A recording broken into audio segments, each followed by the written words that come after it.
नमस्कार दोस्तों, शिक्षा शास्त्रीय मुद्दे हम पढ़ रहे थे। ये टॉपिक पूरा हो गया था। यूनिट सेकंड और यूनिट फर्स्ट में केवल ये बचा था समालोचनात्मक चिंतन का विकास, उसे हम आज कर लेंगे। और इसकी जो 25 पृष्ठ की पीडीएफ है वो आपको कहाँ मिलेगी? तो वो मिलेगी यस गुरु ऐप के ऊपर। उसका लिंक डिस्क्रिप्शन में दिया गया है। उसमें आपने कोई सा भी कोर्स ले रखा है, चाहे अलादीन का चिराग हो, चाहे सब्जेक्ट वाइज हो, सामाजिक का या टेस्ट सीरीज़ हो, तीनों में आपको जो है डाउनलोड के लिए मिल जाएगी। आप उसे डाउनलोड कर लेवें। साथ ही साथ अगर आपने कोर्स नहीं ले रखा है तो भी आपको बता देंगे कि कहाँ मिलेगी यस गुरु ऐप में, आपको फ़ोटो दिखा के बता देंगे। तो दोस्तों, बहुत ही सार गर्भित मैटर मैंने प्रस्तुत किया है और पूरे दोनों शिक्षा शास्त्री मुद्दे जो है, जिनके लगभग 10 क्वेश्चन आने की पूरी संभावना है, और मेरा पूरा प्रयास रहेगा कि हमारे नोट्स से ये मैटर ज़्यादा से ज़्यादा कवर हो। और इसको तो आप अवश्य ही पढ़ें, चाहे तो प्रिंट करवा लें, प्रिंट नहीं तो मोबाइल से ही, वो थोड़ी कलरफुल है आराम से, तो मोबाइल में भी आप उसकी एक रीडिंग लगा सकते हैं। दूसरी बात, ये मैंने अलग अलग 15-15 मिनट के वीडियो बनाए हैं, जो कि करीब 11 वीडियो बने हैं। तो वो आप मान लीजिए करीब 2.5-3 घंटे का एक कंबाइंड वीडियो जो है वो भी मैं कल तक अपलोड कर दूंगा। ठीक है, थोड़ा हालांकि गति जो है वो तेज़ नहीं रही, मगर मैटर आपके लिए जो है मैंने अच्छा लाने का प्रयास किया है। और अभी भी आपके पास 2 महीने हैं, आप आराम से इसको कभी भी टाइम मिले तो 2 बार रिवीजन कर लेना। ठीक है, तो शुरू करते हैं। समालोचनात्मक चिंतन का विकास। अब आप पहले मेरी बात को सुने कि बालक जो है वो चिंतन करता है, हम भी करते हैं चिंतन। मैंने भी चिंतन किया कि आपको शिक्षा शास्त्रीय मुद्दे पढ़ाएं, किस तरह से पढ़ाएं। आप भी चिंतन करते हैं कि रीट में किस प्रकार से आप तैयारी करें, कितना मैटर हो गया। जो चिंतन करते हैं ना, थिंकिंग, चिंता नहीं, चिंतन, जो सोचते हैं सारगर्भित, वो जो है वो उसमें क्या कहलाता है?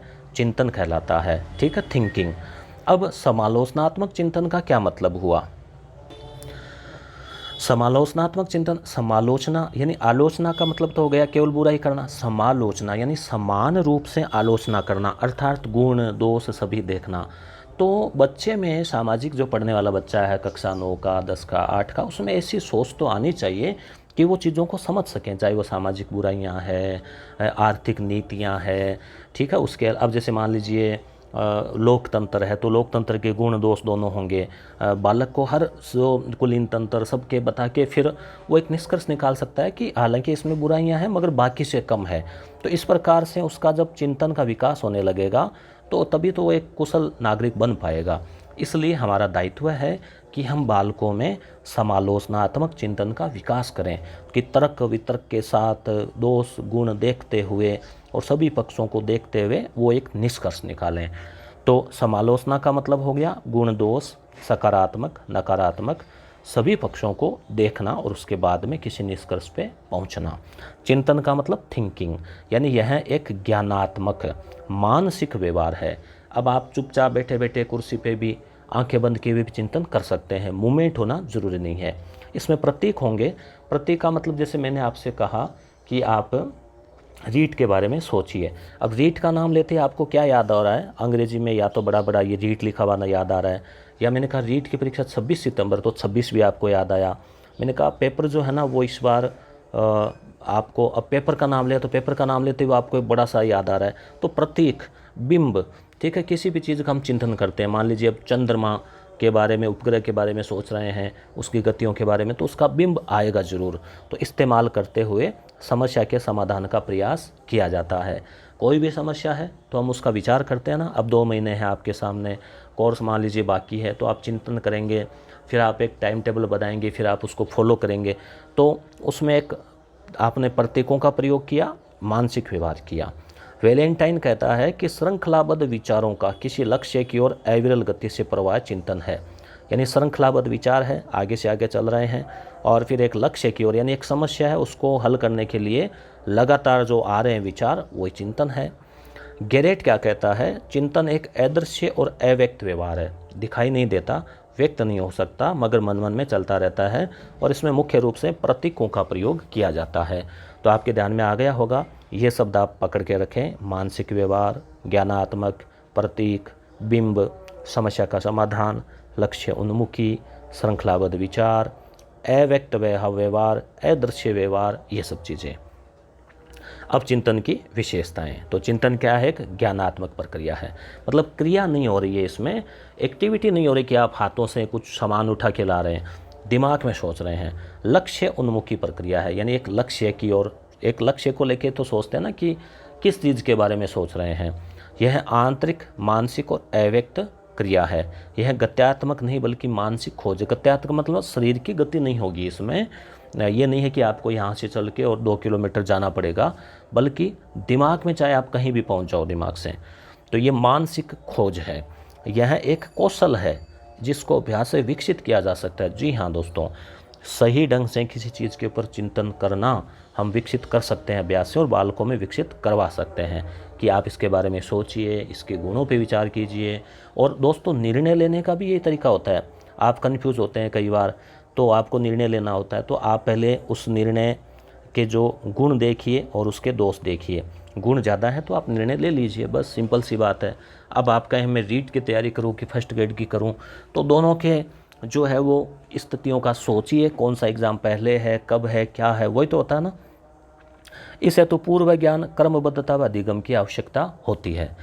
और एक चीज़ और बता दूं दोस्तों, करीब 200 के आसपास तो क्वेश्चन हमने शिक्षण विधियों के आपको यस गुरु ऐप पर दे रखे हैं, और 200 के आसपास क्वेश्चन, 150-200 क्वेश्चन और आपको मिलेंगे। उसका भी कभी वीडियो में हल करवा के फिर आपको डाउनलोड के लिए दे देंगे 5-7 दिन में। तो यह कौशल है जिसे अभ्यास से विकसित किया जा सकता है। इससे तो पूर्व ज्ञान जरूरी है। कोई भी चीज़ है, अब मान लीजिए रीट के बारे में चिंतन करना, तो पहले मालूम तो होना चाहिए रीट क्या है। अब पता ही नहीं है, जैसे मान लीजिए मैंने आपसे कह दिया गेट के बारे में चिंतन करो, अब गेट का एग्जाम दिया ही नहीं तो अपन कैसे चिंतन कर लेंगे। क्रमबद्धता और अधिगम की आवश्यकता, समझ सीख जरूरी होती है। समझ गए आप। अब हम बात करते हैं चिंतन के स्रोत। प्रतिमा, बिंब जरूरी है, इमेजिनेशन, यानी बिना कोई एक चित्र के, तस्वीर के हम नहीं सोच सकते, यानी अपने दिमाग में चित्र बनेंगे। जैसे कोई भी आप उदाहरण ले लीजिए, मैंने नाम लिया कि कक्षा 11 एनसीईआरटी के मनोविज्ञान के क्वेश्चन हम आपको करवाएंगे, तो अब आपने एनसीईआरटी कक्षा 11 सोचा तो कोई ना कोई चित्र आपके दिमाग में आ रहा है। संप्रत्यय, अवधारणा, विचार, तो अवधारणा जरूरी है चिंतन के लिए, किसी चीज़ के ऊपर सोचना, विचार करना। चिन्ह, प्रतीक, संकेत या बिंब एक ही बात है। भाषा जरूरी है, माध्यम। आप सोचेंगे, विचार करेंगे कोई भी चीज़ का, तो या तो आप अपनी मातृभाषा मारवाड़ी में सोचेंगे कुछ भी कि लो भई अपन पढ़नो है, अतो कोर्स तो गयो, अतो बाकी है, ठीक है। या फिर आप हिंदी में सोचेंगे, या फिर आप की जो भाषा है गुजराती, अंग्रेजी, जो भी माध्यम है उसमें आप कोई ना कोई माध्यम में ज़रूर सोचेंगे। ये नहीं कि बिना भाषा के अपन सोच लेंगे, यानी मन ही मन में जो बात होती रहती है ना खुद से, वो चिंतन है। अब चिंतन के प्रकार, तो एक तो आत्मचिंतन, मंथन होता है, खुद के बारे में खुद से बात करके विचार किया जाता है।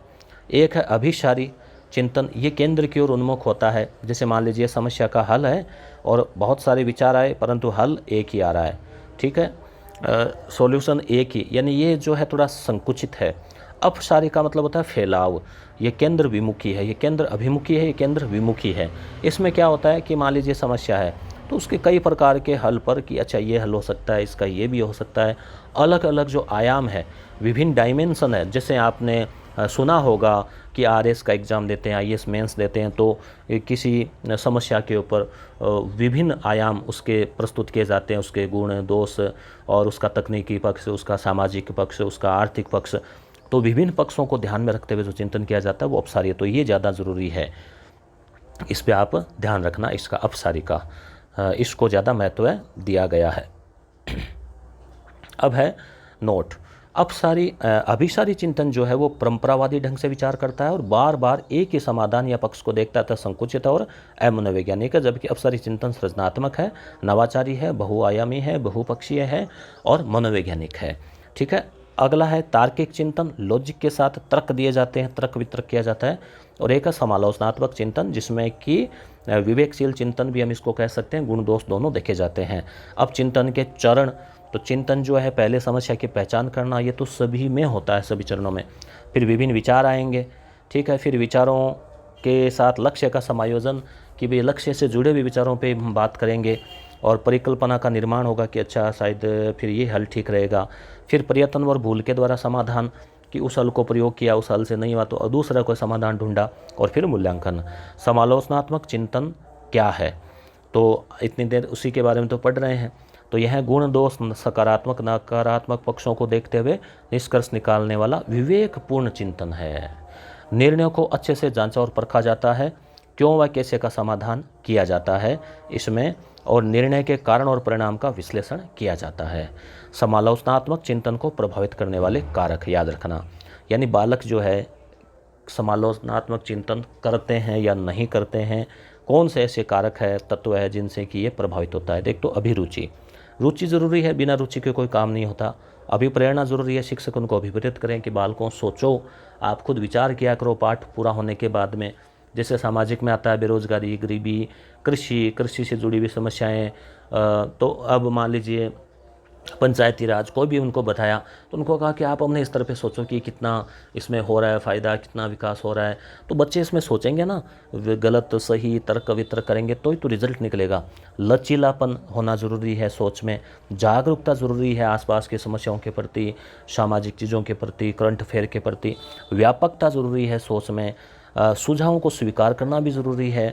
ये नहीं कि हमने जो कह दिया वो फाइनल हो गया तो वो तो फिर अभिसारी हो गया, अपसारी चिंतन। पूर्वाग्रह है जो है चिंतन को प्रभावित करते हैं। अगर पहले से कुछ चीज़ें डाल रखी है, दिमाग में घुसा रखी है, तो फिर वो चिंतन बार बार उधर ही घूम घूम के आएगा। तत्परता यानी तैयार रहना, और संवेगों का प्रवाह है। संवेग अगर आपके किस प्रकार के हैं, आप गुस्से में हैं तो आपका चिंतन उस टाइप का आएगा, आप खुश हैं तो आपका चिंतन अलग आएगा। तो इसलिए संवेगों का भी प्रभाव पड़ता है। समालोचनात्मक चिंतन की विधियाँ, एक तो है चर्या यानी प्रैक्टिस, अभ्यास कर करके, एक है ब्रेन स्टॉर्मिंग यानी बालकों को जो मस्तिष्क उद्दोलन, यानी बालकों को इस प्रकार से उनके विचारों को प्रेरित करना कि वो जो है चिंतन करें। वार्म अप यानी उनको पहले टॉपिक देकर तैयार करना, और मौन का खंडन यानी उनको ये बताएं कि भी आप मौन नहीं रहें, उनको चुप जो है ना, चुप्पी तोड़ना, इसको हम बोल सकते हैं। और इसमें था बालकों में समालोचनात्मक चिंतन के विकास के उपाय।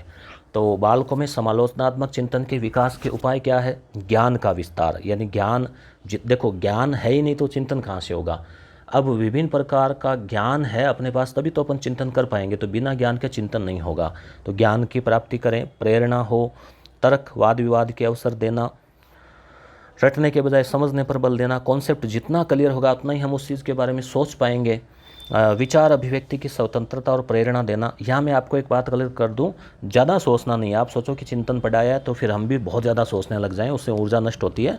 यहाँ सोचने का तात्पर्य है कोई टॉपिक विशेष है, कोई पाठ है, कोई पढ़ाया है बालकों को, तो उसके ऊपर चिंतन हो, मंथन हो। और उत्तरदायित्व सौंपना और पाठ्य सहग, यानी उत्तरदायित्व बच्चों को हम सौंपेंगे, जिम्मेदारियाँ देंगे तो उनमें चिंतन का विकास होगा। और पाठ्य सहगामी गतिविधियों में भाग लेना, इससे भी चिंतन का जो है वो विकास होता है।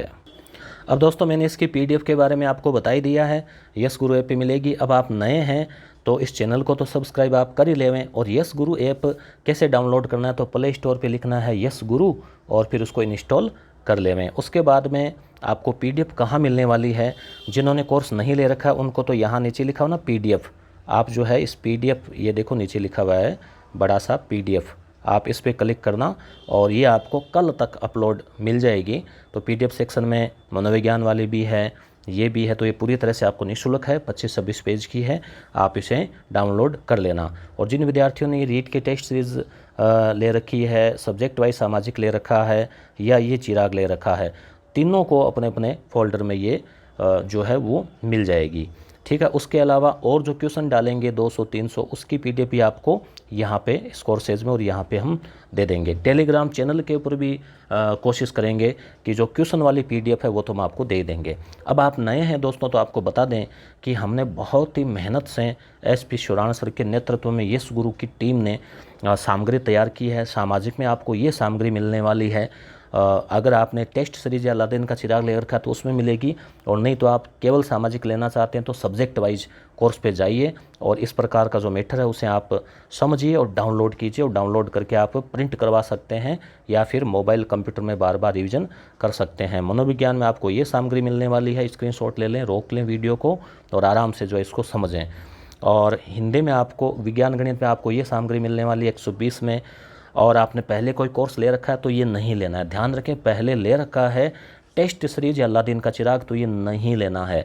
और नहीं ले रखा और केवल आप मान लीजिए कि केवल हिंदी या केवल मनोविज्ञान लेना चाहते हैं, केवल सामाजिक लेना चाहते हैं, तो सब्जेक्ट वाइज कोर्स में जाइए और ये लीजिए। और टेस्ट सीरीज है उसमें भी ये मैटर मिलेगा, अलादीन की चिराग में भी ये मैटर मिलेगा। तो दोस्तों आज फ्री मेगा टेस्ट भी है, उसे भी आप ज़रूर यस गुरु ऐप के ऊपर जो है वो अटेंड करना। उसमें हम 3 लकी विनर को भी ये कोर्स देने वाले हैं, 3-3 प्रत्येक में 3-3 को।